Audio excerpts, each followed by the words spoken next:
Welcome to the White Sox REKAP Podcast. I am Ryan McGuffey, and it's one of my favorite times of year. Yes, not just because it's the holiday season, but it's the holiday shopping season in Major League Baseball. The winter meetings, to me, officially kick off the holiday season, and I love covering the event, even when the White Sox aren't the focal point of said event. And I don't expect them to be the focal point next week in Orlando. However, I do expect the White Sox to be making some type of noise. And while they aren't going to be playing in the Kyle Tucker or Kyle Schwarber end of the pool, we did see them already make one move, and it might be a eyebrow-raising one in Anthony Kay.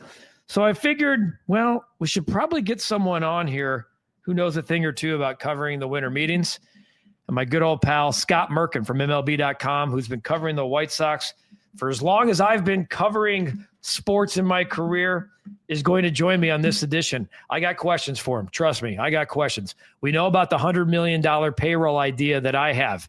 Is that a pipe dream? I'm going to ask Scott that and more about some of the positions and some of the targets the White Sox could be in for when it's time to go to Orlando next week. But our friends at sinusandsnoringmd.com, they want to alert you. Yes, the cold weather is here. Are you a snorer? Sinus is raging right now, out of control. Yes, my sinuses are a mess. Don't let allergies ruin your winter season. Get relief today. Breathe clearly, sleep better this season. Stop the snoring. Start the sleeping. Clear your sinuses. Enjoy the crisp winter cold air. And it's cold as we tape this one. Start your season the right way. Visit sinusandsnoringmd.com today, 847-886-0875. They have locations in Oak Creek, Kenosha, Mount Prospect, Lombard, and monthly Elgin pop-ups. It is the shopping season, both for the holidays and Major League Baseball. So are the White Sox taking part in it? We're going to cover that and everything else when Scott Merkin joins me on this edition of the White Sox REKAP Podcast, and it starts right now.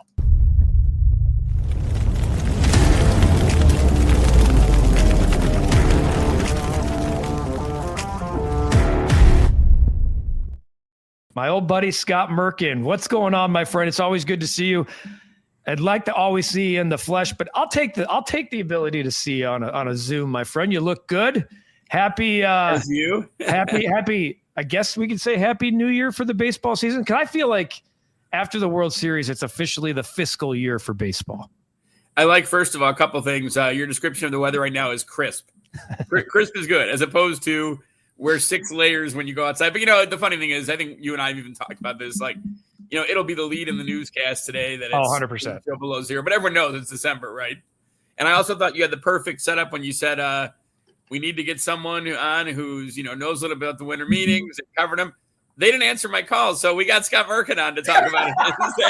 It was a perfect setup. It went right through my mind. Even me as the butt of the joke, it went right through my mind. Oh, but man. Anyway. At the 4-minute mark, people are bailing. They're like, oh, Merk is no.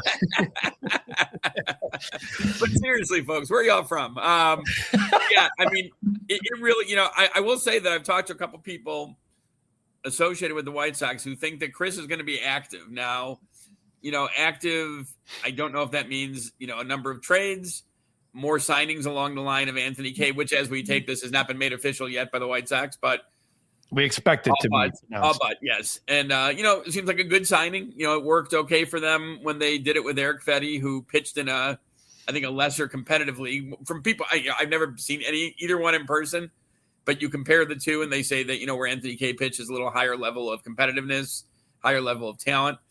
Fetty was a great guy in that clubhouse. Had a great first half for the White Sox. Has kind of tailed off since he left the White Sox, but served the purpose the White Sox wanted. And, I think Kay is a guy who can give you innings, you hope. I mean, doesn't have a huge experience in starting pitching, but you hope, and also has a lot of upside, right? So I think those are the kind of moves you'll see the White Sox make. And don't overlook, and we've talked about this since I've known you, I mean, the fit in that clubhouse overall. I mean, I was talking to Davis Martin. Yeah. And he was saying how he really likes the identity and the culture that team found in the second half. He talked about, like, how much great homework the White Sox did on guys like Shane Smith and Mike Vassell. and how perfect of a fit they are on that team. And I think you'll see the same thing moving forward. I don't think that if they get a chance to get a generational type player and his makeup is, borderline, they're gonna be like, no, we can't get him. But I think, in the point they're at right now, as much as talent, they're looking for fit as well.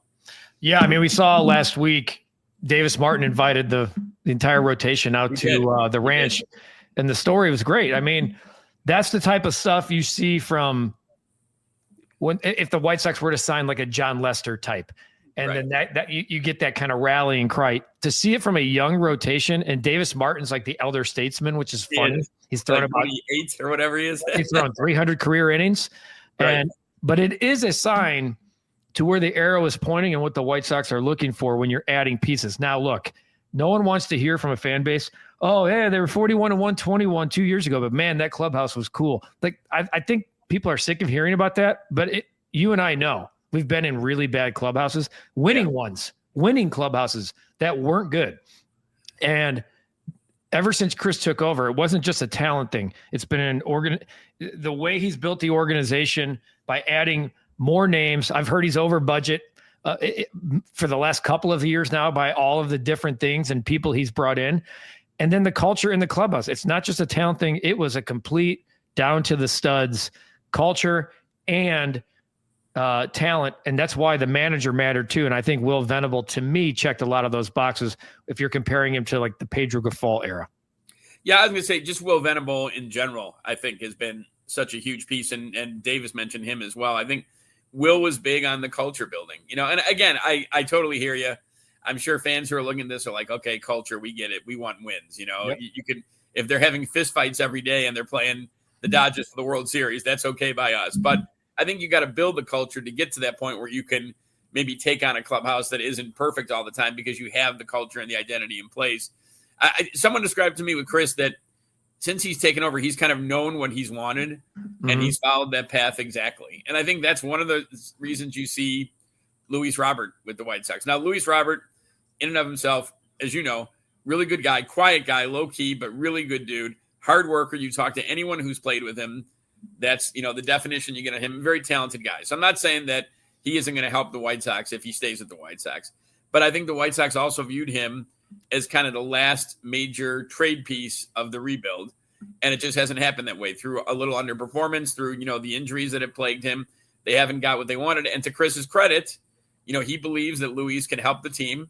They like him in center. They like his base running. They believe in his offense coming back. And so they're not moving him until they get close to what they want. Now we'll see if that continues holding true in the offseason. He's making $20 million through the option this year, which, is what, a quarter of the payroll right now. But almost half, actually. Yeah, I have it right here. Right. Yeah. But we'll see if that, holds true.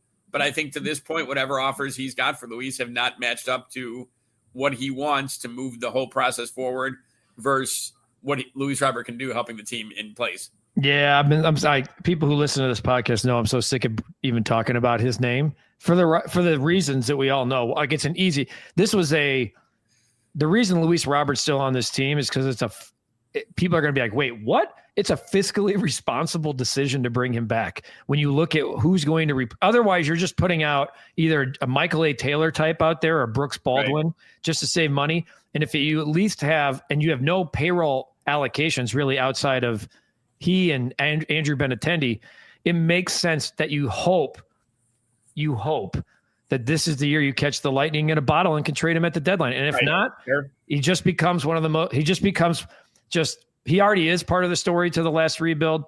This is the last kind of desperate plea, both to the White Sox and really to Luis Robert in his career going forward. Let's turn the page. One more thing on Anthony Kay. For those of you who have been hiding under a rock listening to this, the White Sox are expected to lock up Anthony Kay 2 years, $12 million. I was a little surprised. Of course, we see Anthony Kay and it's like, okay, time to go into the deep dive mode. I'm not surprised that the White Sox went shopping overseas for a guy trying to resurrect his career because, as you've mentioned, Eric Fetty. I even use guys like Adrian Hauser, and I know he didn't pitch overseas, but he's another guy I think you can lump into this category and saw what the White Sox were able to get out of Adrian Hauser and then what we're to get in return at the deadline. I wouldn't be opposed to the White Sox adding Eric Fetty or Adrian Hauser again. So my question is, with Anthony Kay in tow, because I said I have a proposal and I want to bring it up to you about my $100 million payroll idea. I think the White Sox needed 2 veteran arms. We're going to assume Anthony Kay is one of these, right? I would think so. Okay. I mean, I would assume of the, you don't want to say major minor, because like you said, Adrian Hauser was kind of a under the radar. Under the radar, whatever kind of pickup. And he ended up being almost an all-star, right? So, I mean, you never know where the big pickup is going to come from. In terms of like major news, major item, maybe non-roster invitees, I think Anthony Kay is one of those guys, yeah. Do you expect another veteran starter to be signed or traded for? I do. And you know who I've been saying, and it's not going to happen, but you know who would be the perfect fit for this team? Absolutely perfect is Justin Verlander. But there's no way. I think you and I even texted about that. I'm just like, there's zero shot. He wants to win, obviously, and the Sox are probably not quite. But can you imagine how a guy of that ilk, a guy who's still a very good pitcher, what is he, 71? No, he's younger than me. He's 42 or something like that. Still a Hall of Famer, great presence for these young guys. Could you imagine what he'd do for that? I would love everything about it. I think he want, I mean, I would guess if he's going to play 1 or 2 more years, who knows? He may play 5 or 6 more years, but he wants to win at this point. But I do think they will. I mean, think about it. I've written about this a couple of times in the last couple of weeks. They have all the young guys in place. They have Davis, Shane Smith, some combination of Sean Burke, Jonathan Cannon, Noah Schultz, Hagen Smith won't break camp, but they're on their way. Jonathan Cannon, I just said him. Drew Thorpe, I'm sorry. Yep. And Kai Bush, coming back from Mason Adams, assuming he stays with the team, coming back from Tommy John. So you have a lot of options, but you also lost off last year's team, just pure innings wise. Perez, Hauser, Savali, Bryce Wilson, Tyler Alexander, who I think threw like 4 times in October, even though the team wasn't even playing. He threw so many damn times. So you just pretty much assumed each day at some point Tyler Alexander was getting in a game in September there. But so you have a lot of innings, even with these young guys taking, some significant step forward this year, I'm sure, in their workload. You still have a lot of innings to kind of match up. So I would think they go after another veteran guy that can help them out. And Perez was very good last year when he was healthy. He just was not healthy. Yeah, he got – I give him a lot of credit because the minute he hit the 60-day DL or IL, I expected his season to be done. So the fact that he worked his way back to give the White Sox any kind of innings at the end of the year, I thought was a credit to Martin Perez. I mean, I talked to him. I saw him in Dodger Stadium, because he was with the team, almost kind of a voluntary coach.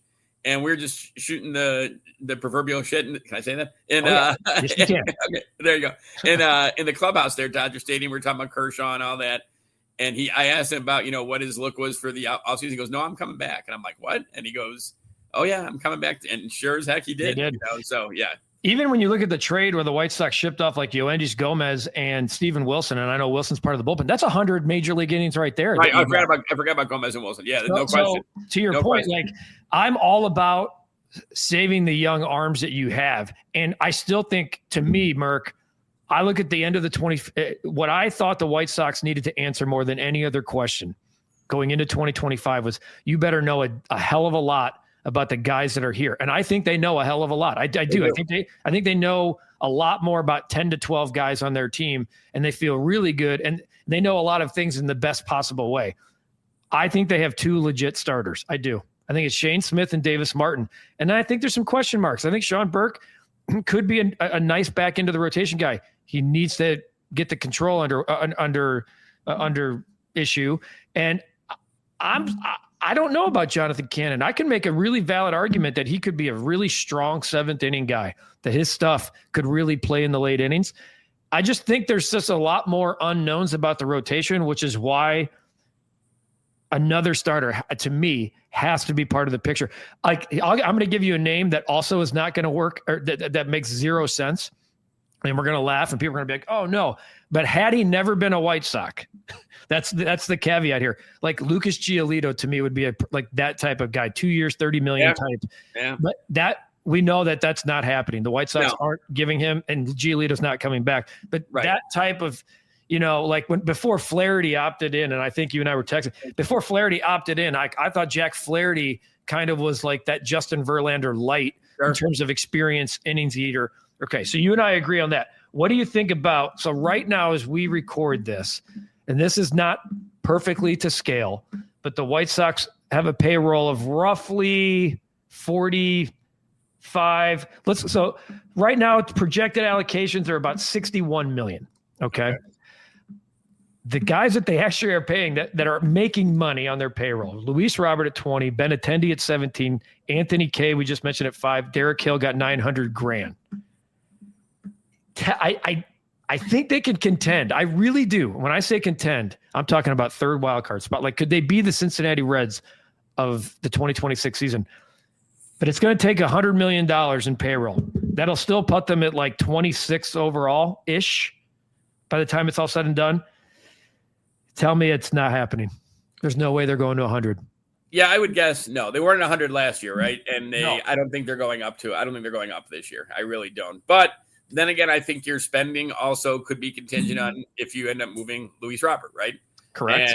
And how much or Ben Attendee. Or Ben Attendee. No, that's true. And there has been interest in Andrew over the last couple years, from teams at the trade deadline and the offseason. So yeah, either one.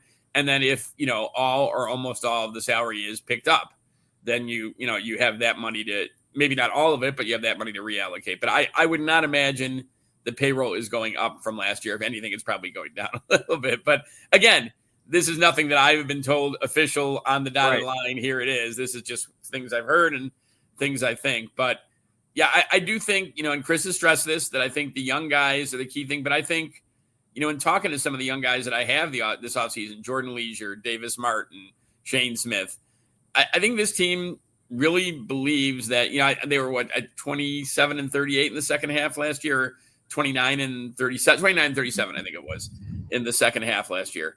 So again, that's not going to, get you to the Grant Park podium, stretching that out over to a full season. But I think they really believe that they found something in that second half. And it was really kind of the damnedest thing, especially on the offense. I mean, I was talking to our old buddy, Chuck Garfine, the other day, and there was nothing. I've heard of him. Yeah, here and there. There's nothing that going into that break said, oh yeah, this team's about ready to take off. Beware, this team is going to be the most potent offense for a month in all of baseball. Right. And they were. I mean, I think if you get Colson aside and ask him, hey, did you have 21 and 71 from when you first came up? There's no chance he would have thought that, No chance. I mean, I always thought that I thought he'd be better at this level, just because I think he's got that kind of makeup, that kind of build, that he's a prime time sort of guy. And that once he, got through the minors and got that chance, he was going to take off. But so back to my point, I think it still centers around the young core taking that next step. But you know what, Ryan, they at some point, this would be year 3 or year 4 of the rebuild? I guess 3. Well, 4, but 3 with Chris. 3 with Chris. Yes. Basically. Yeah. And I mean, at some point, I'm not saying it's got to happen tomorrow, but you have to start adding for the present to help in the future, as opposed to adding for guys you can flip to help in the future. I forgot. I think it might have been Ben Attendee, but one of the players told me, kind of matter of factly during this. I think we were in Tampa, and he said, they like what they're doing, but it all depends on how you add, how you supplement it, because very few teams, if any, win just on rebuild alone.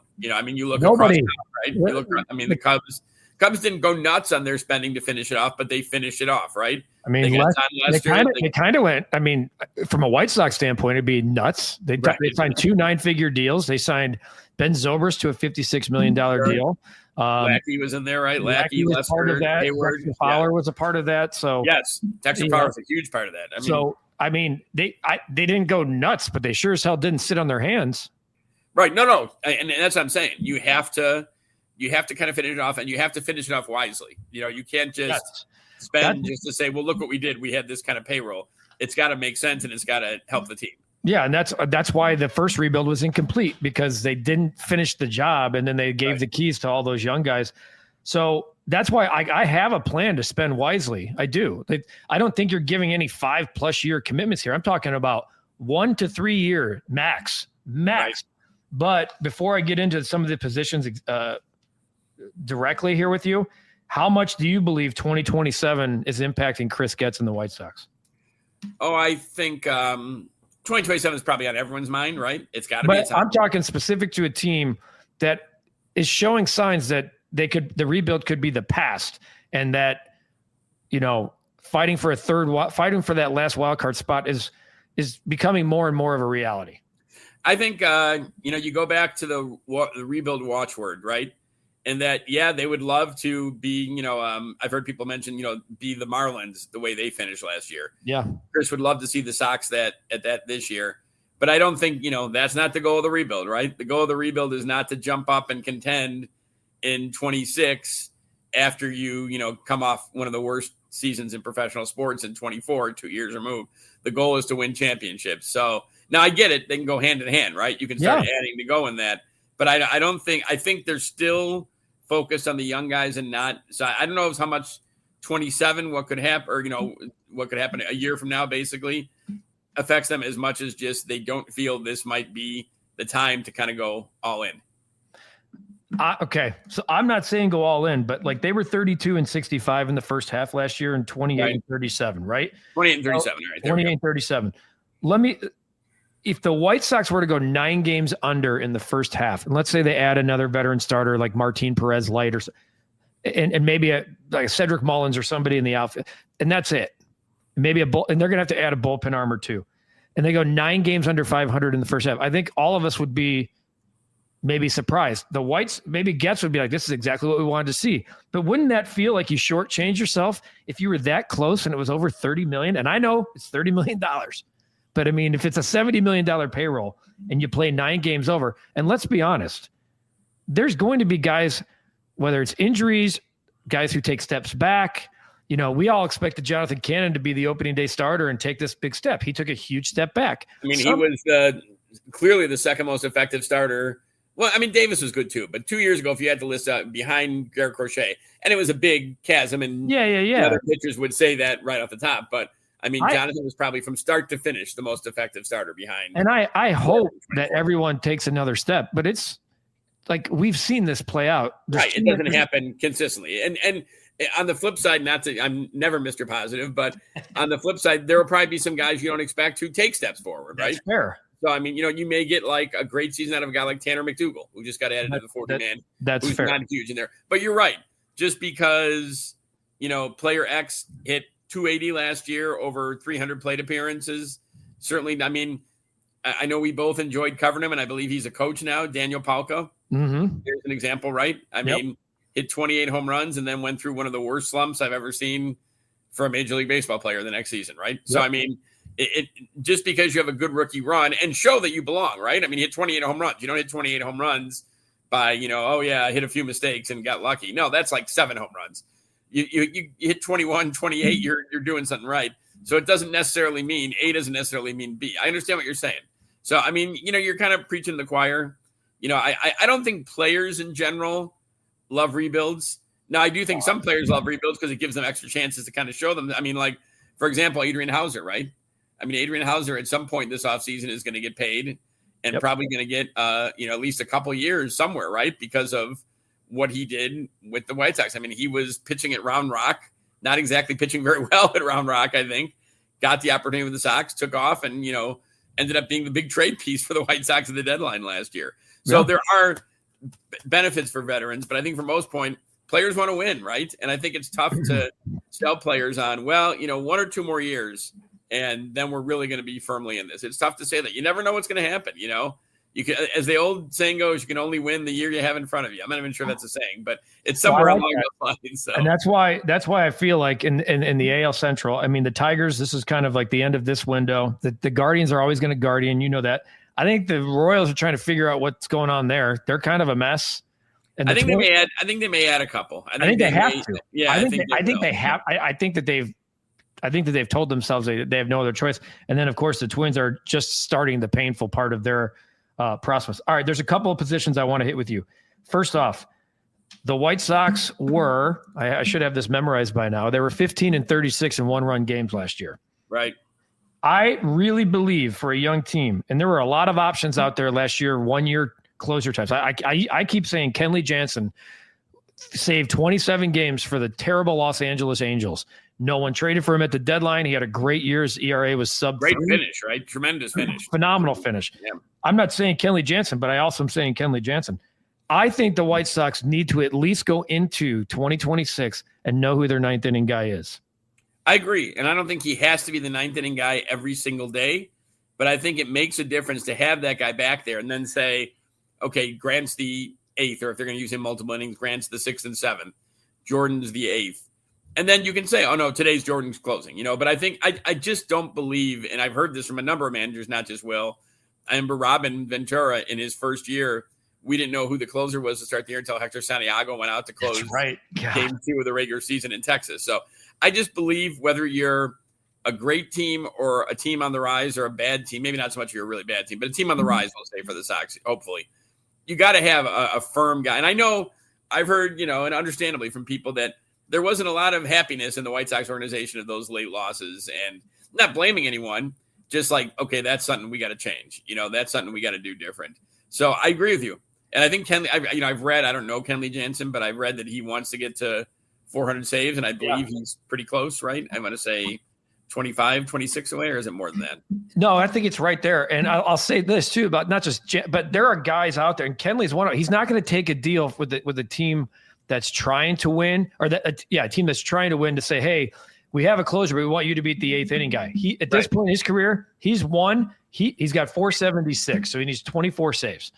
He's going to take an opportunity. Boy, I shortchanged him by a lot. Yeah. He needs 24 for 500, which is pretty damn amazing. That really is incredible. I actually thought I heard you say 500. But yeah, 500 saves. I think. Look, I'm sure he would like the opportunity to do both. Win, and like if it was between the Cubs and the White Sox, like I think the Cubs are idiotic for not signing a guy like Kenley Jansen. They have the same need, but somebody like that. I look at like Finnegan's probably going to get multi-year deal. He was very successful for the Tigers in the eighth inning. There's been talk about bringing him back there. But closers want to close, man. Like, as long as they can keep racking up saves, because that's where the money is. See Craig Kimbrell for that example, right? See Craig Kimbrell. And they'll take the opportunity to close and possibly be flipped at the deadline to a winning team than the opportunity to sign 1 year's $8 million to be the eighth inning guy. So, and again, I don't know Kenley Jansen at all, but everything I've heard about him is tremendous. And again, I talked, through the Justin Verlander idea out there, but think about Kenley Jansen as a veteran who looks at this team and says, that's a Verlander idea, man. That's awesome. I get their 60 and 102 last year, but man, if we win some close games, this team gets to 80, maybe 78. And then then you can play with those 5, 6, 7 games if they go your way and see what happens. Yeah, and that's in this day and age, you don't need 95 wins just to be in the playoff picture. So and just think about like had that 15 and 36 been like 20, change 9 of those results, not 50, not all 36, but change 9 of them. You're a 69 win team just on that alone. So you and I both agree there. What about now? I know Benintendi and Robert have a say in this fight, but not bringing back Talkman. I expected that. I don't know where you were on the, I thought that they were probably going to let him go. Like I mentioned a guy like Cedric Mullins. I feel like they need another outfielder, but they do have people in the organization. Baldwin's a Swiss Army knife. They do have guys, but I feel like they need something else, whether it's a starter or a fourth outfielder in that mix. Yeah, I think I forget about Baldwin sometimes. I mention all the, the great young talent they have with Colson and Kyle Teal and Edgar Caro and Chase Mydroth, et cetera, et cetera. They just traded for Pereira, right, who was once a pretty highly touted prospect with the Yankees. I'm not sure where he's at this point, but I think Baldwin is a guy who I believe thrives on that role, playing a bunch of different positions, being able to move around. I think they need a left-handed bat, right? They need another to kind of balance out the lineup a little bit. Now, does that come in the corner outfield spot? Does that come at first base or third base? Because I think Miguel Vargas. First and third base are the next 2 positions on my on my list. So let's just throw them all in the hopper. And Miguel Vargas can play. He told me at the end of the season he's a third baseman, but he's ready to do whatever he can for the team. Is he a third baseman? I could say you could be more. No, I think I thought he was decent in the time that he played there. I mean, I don't know if he made people forget Brooks Robinson, but I mean, I thought he did okay over at third base. I mean, it's a tough spot. I mean, right now, if you put him at first, then Meade right now is playing third base, right? So I don't know if they're going to get someone for corner outfield and corner infield. It might just be one major bat out of that group, but I would guess it's going to be a left-handed bat. I have to admit, I was a little surprised Tauchman didn't come back, but maybe they're trying to work him back in a lower, lower salary. I'm going to say lower hit deal, but there is no cap. So, I mean, I think they need, they like the platoons in certain situations. And if they're not going to get an everyday guy added in one of those spots, then you want to get a good left-handed bat, to go with some of the others you have there. So I see what you're saying. I mean, you need one of them. And it sounds like I wasn't at the GM meetings. I'll be at the winter meetings. But it sounds like from what Chris said, they look Benintendi, assuming he's there, more almost as a DH at this point, right? Yep. A DH who can play the outfield as opposed to the other way around, an outfielder who DHs every now and then. So if you have him in spot. Right. If you have him at DH, then you need, let's say Brooks is one of those corner spots, then you still need another corner spot, right? And I don't think Braden is going to break with the team. I think that'll be later in the year. I think Noah and Hagan are later in the year, and that's all hopefully, right? That's all. But, I think we saw last year that you don't need a huge run to prove to this team you get a chance. I mean, Colson was terrible. Colson came back and did a great job. Then he had another little slump. Then he had 2 or 3 games, and they called him up, and he took off power-wise and defensively. Right. And don't overlook that. That's a huge part, too, because there were some people in the organization who think, and I think there still are some, who think he's a third baseman still. But he showed as much offensively, defensively, and again, small-ish sample size that he can handle the spot. I think I'm going to just go on repetition here that I've read that I remember this, because this is going to shock some people. I'm pretty sure his defensive run saved was a +7, which was the same as Dansby Swanson. Now, again, small sample size, but for those of you saying that Colson Montgomery is all bat and no defense, no. It feels like he's a third baseman long-term, Merk, just because of how big he is. I mean, his body looks like a third baseman, but who says he can't be Corey Seager? I mean, everybody talked about Seager moving for every year of his career, and he just kept going out there and playing shortstop. So there was a shortstop who talked to me about this a while ago, who likes Colson's talent, and said, when you're that size and you're bending down all the time in that position, you end up getting some back issues, and he's already dealt with that a little bit, right, at a very young age. Yeah. But again, right now he's the shortstop, and he deserved that. Now, again, they seemingly have 6 high-end shortstops in the organization right now, right? That's a good thing. It's like having 2 really good catchers. For the first time ever, the White Sox have surplus at places that no one else does.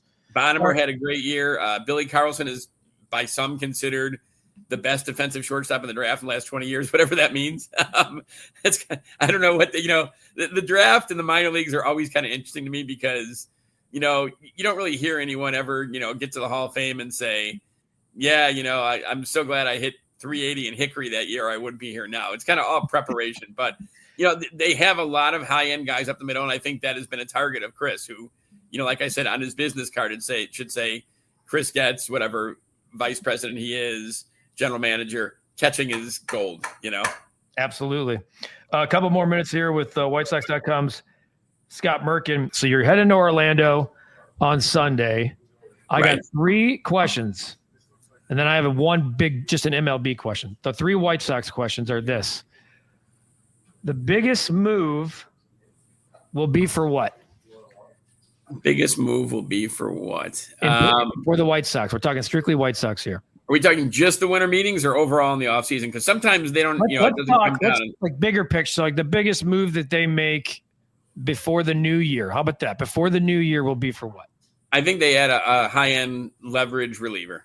I'm not sure it's necessarily a closer, but a guy who can work, 7th, 8th, 9th pretty consistently. Okay. I like that.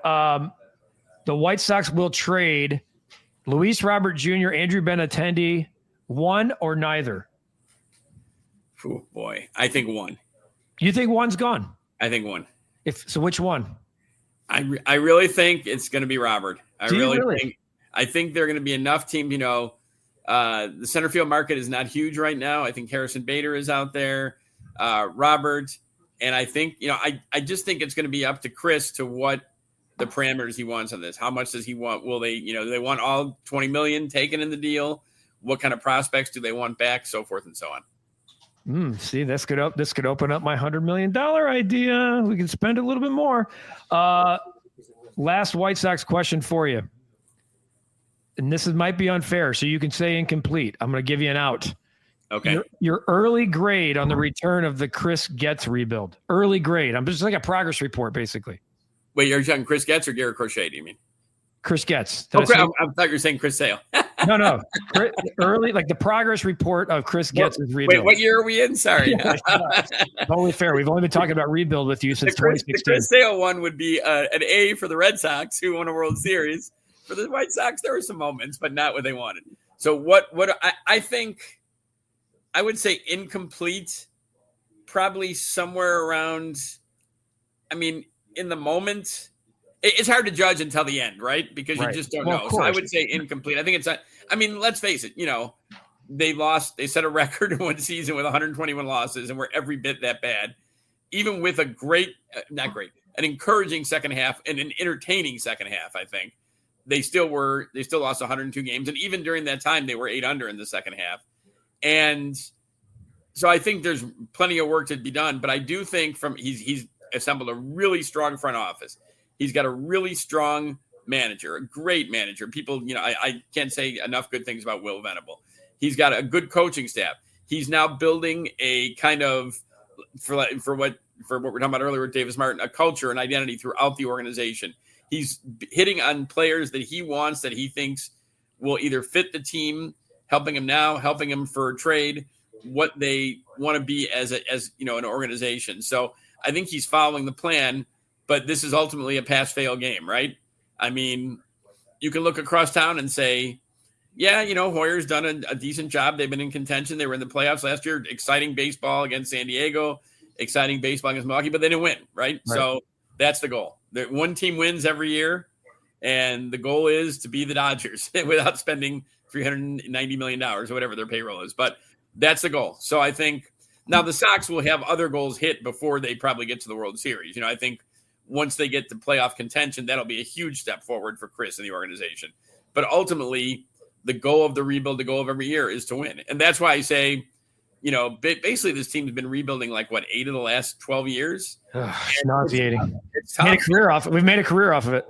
Yeah, I mean, you have to it's great covering the young guys. The prospects are great. I got a chance to see Charlotte last year. I went to Kannapolis, which is just gorgeous this time of year. Yeah. Yeah, I mean, it's great when you go to a ballpark and you ask the media relations guy, where should I park? And he goes, don't park in the grocery store lot. They'll tell you. That's baseball, right? He said, anywhere else in downtown Kannapolis? I said, no meters? He goes, no, we don't have meters in downtown Kannapolis. Unbelievable. So, it was a great experience. But, you want to see – I got to help out in the Cubs, Brewers, and the Cubs Padres at home last year. And it was tremendous. It was tremendous. Awesome. No, it's nothing. It's not that far removed from when we were there in 21, right? I know. It feels a lot longer, though. You know that.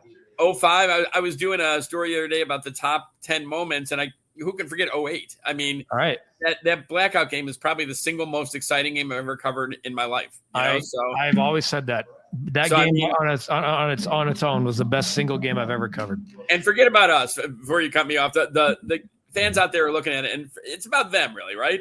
That's why I'm saying it's okay to push back and say, give me $100 million payroll. I'm not asking for much. They have stayed true to this organization. They're standing behind. They've embraced both rebuilds. I can't tell you the amount. I've kidded some people, joked with some people, if there's going to be a draft lottery party, waiting to see if they get the number 1 pick on, I guess it's Tuesday, right? Yeah, the Rule 5 is Wednesday, the last thing of the draft. That's not a bad. Brooks is probably sitting there going, call some people. Let's get that done. His eminence is going to have to come through on this one, I think, because they want that number 1 pick. So, do you enjoy the winter meetings as much as I do? There's great moments. It's great to see everyone. And there's not as much just standing around anymore because there's a lot of stuff they have that goes down. That's true. Will Venable's meeting with us Monday. They shortened it by a day, which I think was the right thing to do. Me too. Then Tuesday is the draft lottery. Wednesday is the Rule 5. You have the manager's breakfast in the morning. So there's really not as much. That was the thing that early on that kind of bugged me. It doesn't help my back any either when you end up standing 2 hours. Now, granted, you're talking to people and it's great. But it's a long day. No one wants to do it, but I think it's good that there's more stuff scheduled. The Veterans Committee is Sunday night. The Ford Frick Award gets announced out there. So but I do enjoy going out there. I enjoy going to warm weather too, on top of everything else. Yeah, well, you're the best, Merk. I appreciate this. So you've just bursted my butthole just a little bit, but you did say Luis Robert could be traded. So there's some hope in there. There's hope for my $100 million idea. There you go. Maybe being closer to $80 million when it's all said and done. It's all brought to you by Sinus and Snoring. MD.com. Make sure you check out the locations in Oak Creek, Kenosha, Mount Prospect, Lombard, and the monthly Elgin pop-up. Sinus and Snoring MD.com, 0875. Merk, appreciate you, brother. Safe travels. All right, to the winter meetings, and we'll put a bow on this edition. We appreciate you watching and listening wherever you get your audio form podcast. If you don't already subscribe, make sure you subscribe to the recap and hit that notification bell every time a new podcast episode drops. Boom, you get the notification. For Scott Merkin, I'm Ryan McGuffey on this edition of the White Sox Recap Podcast.